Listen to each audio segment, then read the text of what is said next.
I'm not a big rock star, so I don't have roadies that can hand me all my stuff. So that's why I had to get everything set up here on the platform and turn the video camera on, because the last time I did a program like this, I put it on and it said ready, and I forgot to hit play.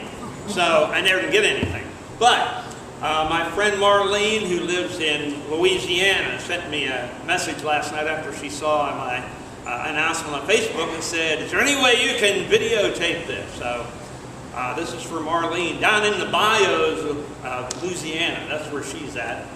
And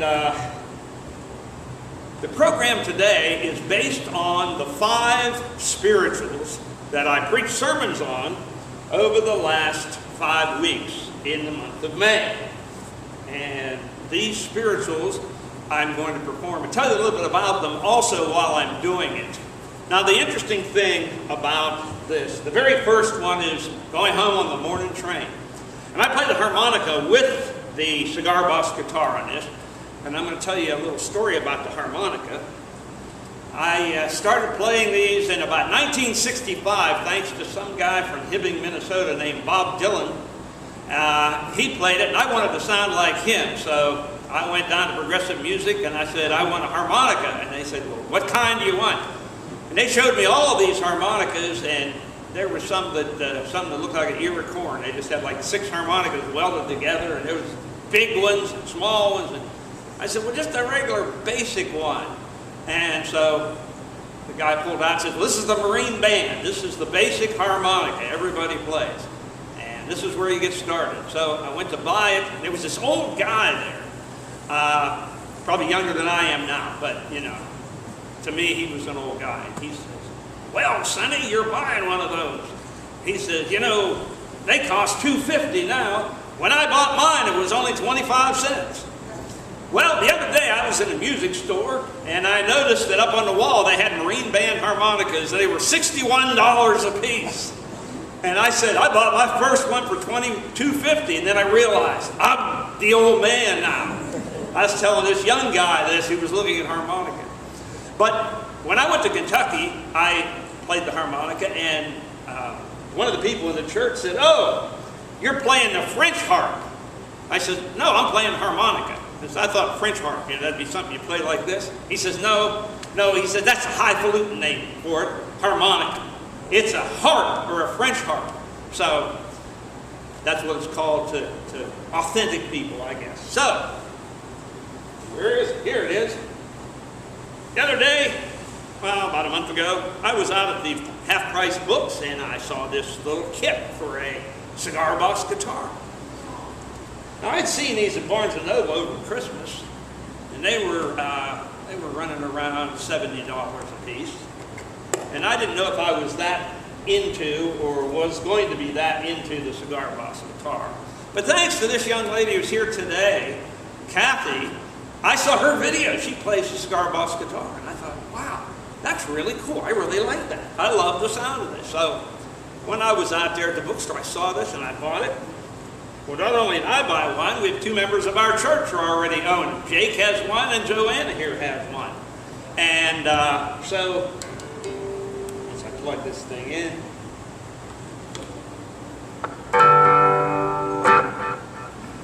the first song I'm going to do is Going Home on the Morning Train.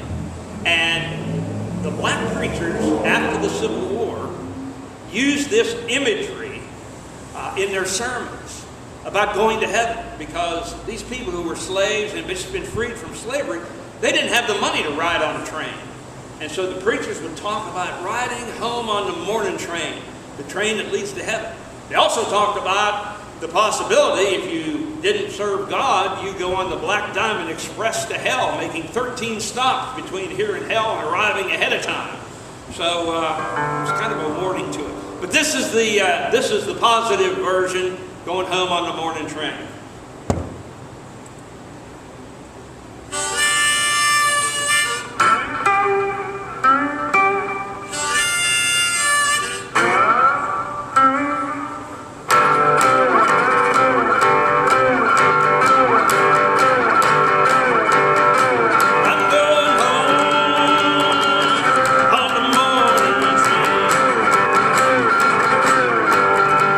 I'm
Nothing like throwing the pick away.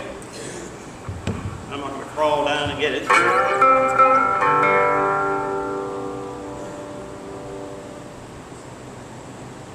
Change the setting on this a little bit.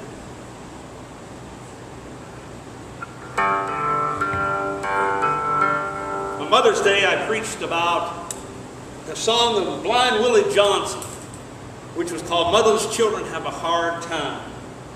And this particular song was also recorded by Eric Clapton on his 461 Ocean Boulevard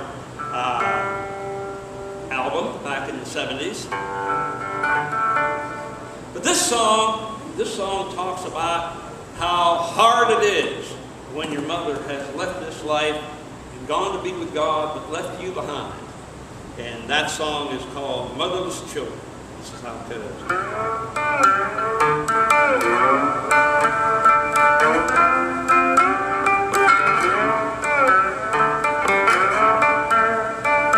Motherless children have a hard time when the mother's gone. Motherless children have a hard time when the mother's gone. Motherless children have a hard time. Hard time, yes, a hard time. Motherless children have a hard time when the mother's gone.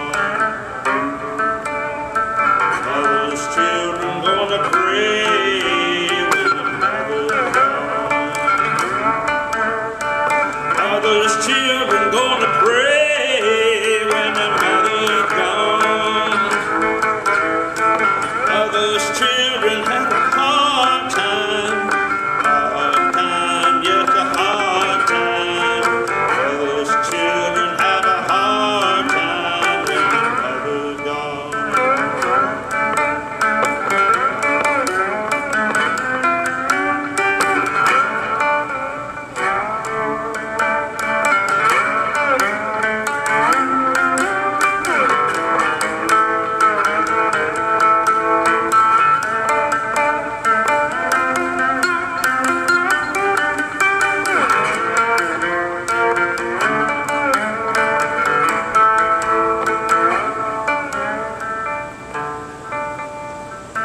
Sister will say by your side when your mother's gone. Sister will say by your side when your mother's gone. Sister will stay by your side. You'll be glad that she's alive. Sister will stay by your side when your mother's gone.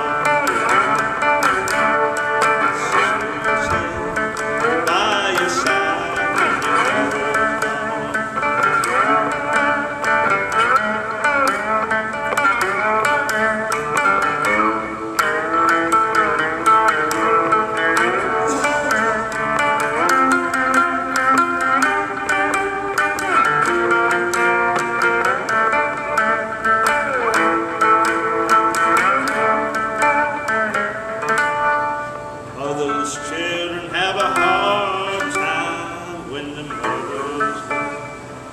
Motherless children have a hard time when the mother's gone. Motherless children have a hard time, yes, a hard time. Motherless children have a hard time when the mother's gone.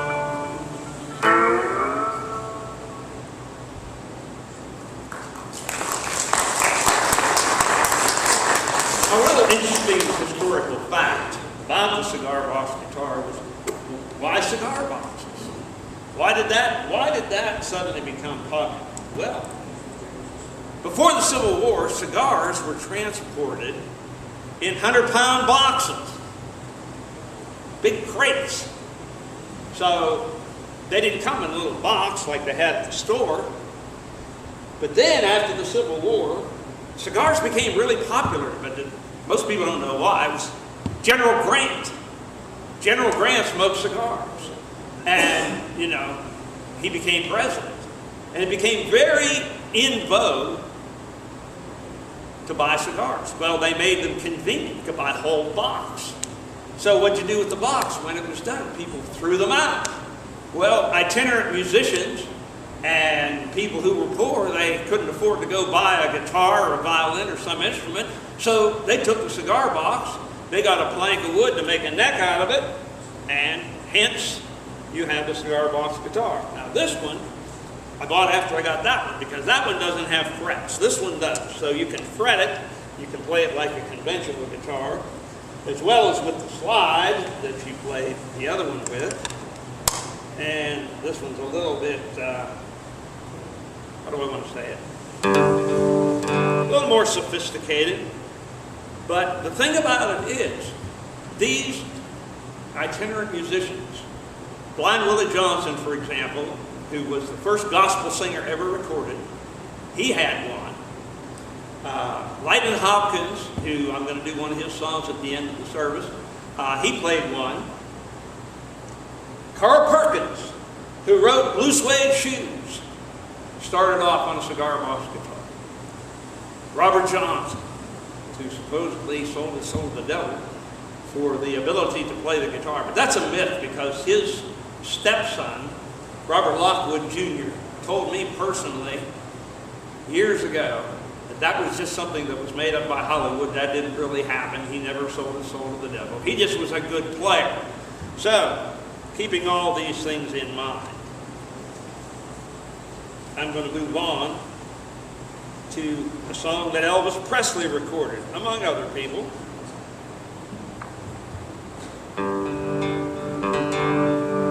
And this one's called Jesus Walked the Lonesome Valley. And in fact, it's in our hymn book. If you want to turn to it and sing along, you can do that.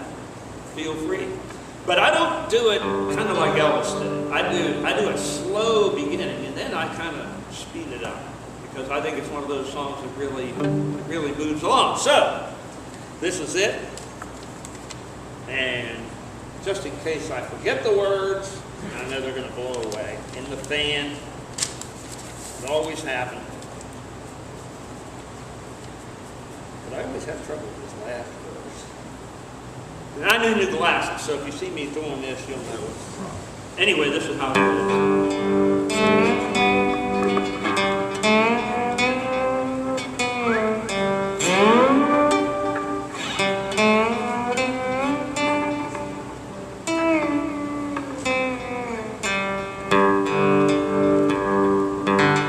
Jesus walked this lonesome valley.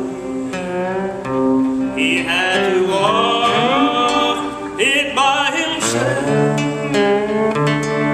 Oh, nobody else could walk it for him. He had to walk it by himself.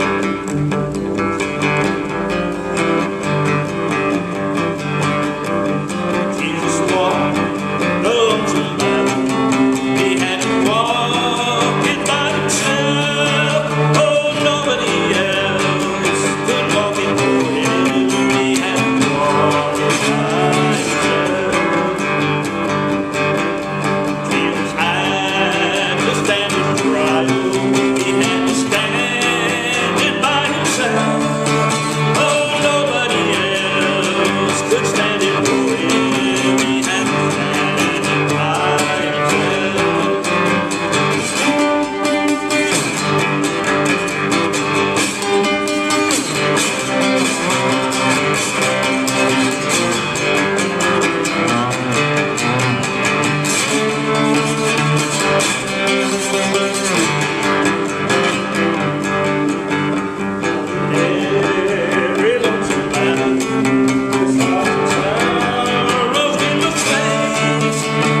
Now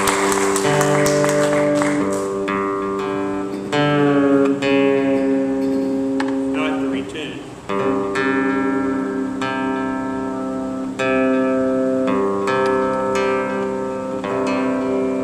As I mentioned in the sermon, this was the first song played at Kentucky Christian University on a guitar in chapel ever in 1963, and it was me who did it and kind of broke the ground. I started the trend for having guitars in the chapel after that. But this is an old spiritual.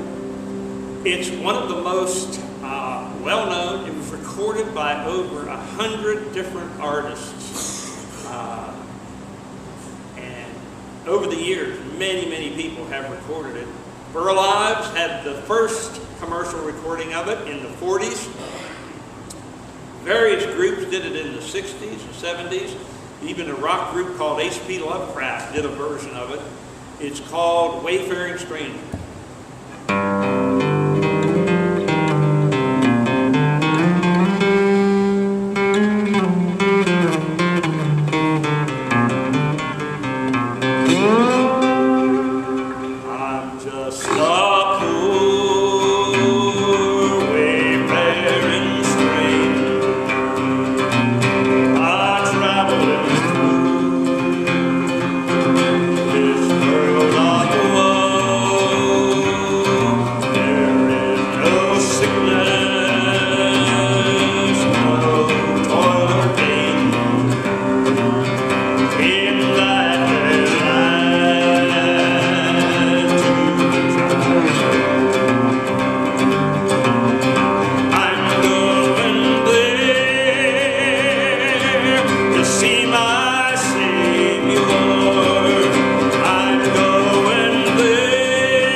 because it was in the beginning credits, and I wanted to learn the song, and so I sat through the beginning credits of the second movie and walked out of the theater singing the song, got to my car, got an envelope, wrote the words down, or I wouldn't have remembered them.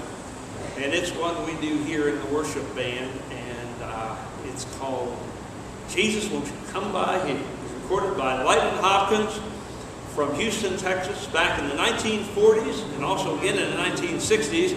Been recorded by many people since. But in the world situation in which we live, certainly we need Jesus to come by now. We need him here. So this is the song.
So I'm going to do it now. From Psalms, and this is a perfect scripture reading for the kind of program of these spiritual songs. The Bible tells us that spiritual songs are part of our worship. And from Psalms 9, verses 1 and 2. I will praise you, O Lord, with all my heart. I will tell of all your wonders. I will be glad and rejoice in you. I will sing praise to your name, O Most High. And that's what we did today. We're going to turn to our invitation hymn, and that is hymn number 459. We always give an invitation at the close of the service, 459, first and last verses, standing as we sing.